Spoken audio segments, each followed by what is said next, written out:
Beauty can be a mask, a flawless face, a delicate smile, eyes that draw you closer. But some masks are painted not with powders or silk, but with stolen flesh.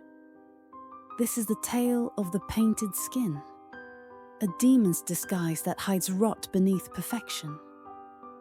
It is said in the old strange tales from Songling, a writer during the Qing dynasty, that one evening, as dusk bled across the horizon, a scholar wandered beyond the safety of the city walls.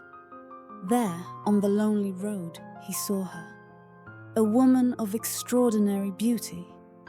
Her skin glowed like porcelain in the fading light, her features carved with unnatural perfection. And when she spoke, her voice was soft, like snow falling on still water. She told him she had been abandoned, that cruel fate had left her alone, with nowhere to go, no kin to take her in.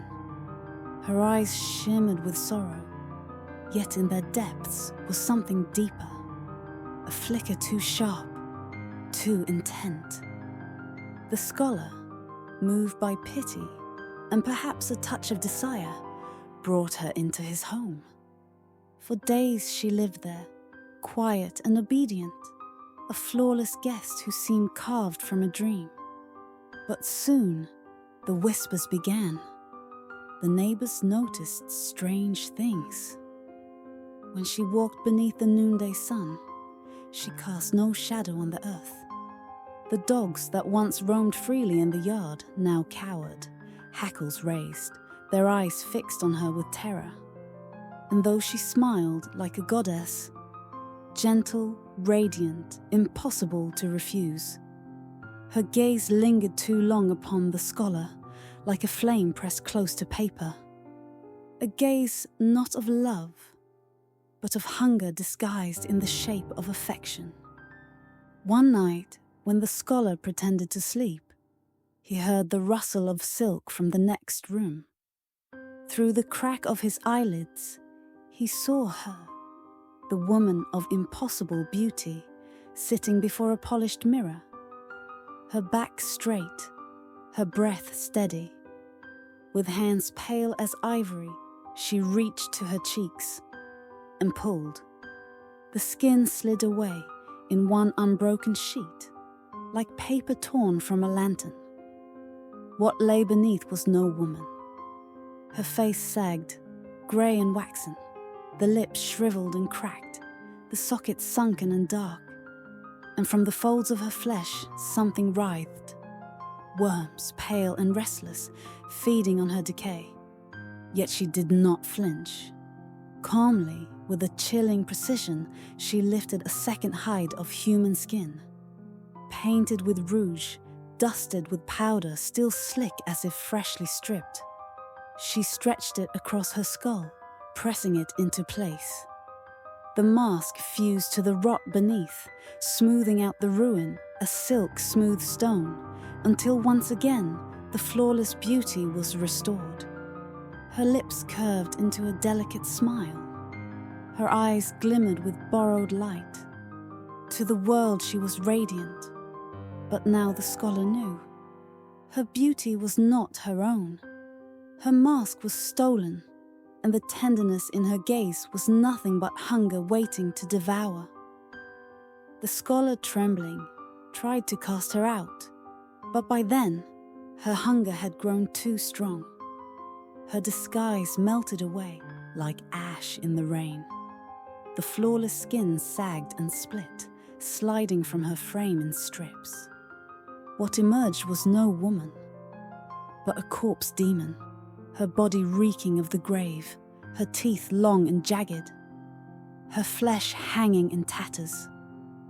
Her eyes burned with a greenish fire, fixing on him with a hunger older than time.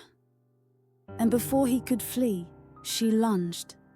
It is said she tore open his chest with claws like rusted blades, ripping through flesh and bone.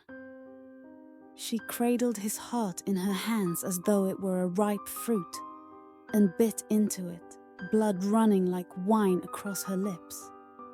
The house filled with screams.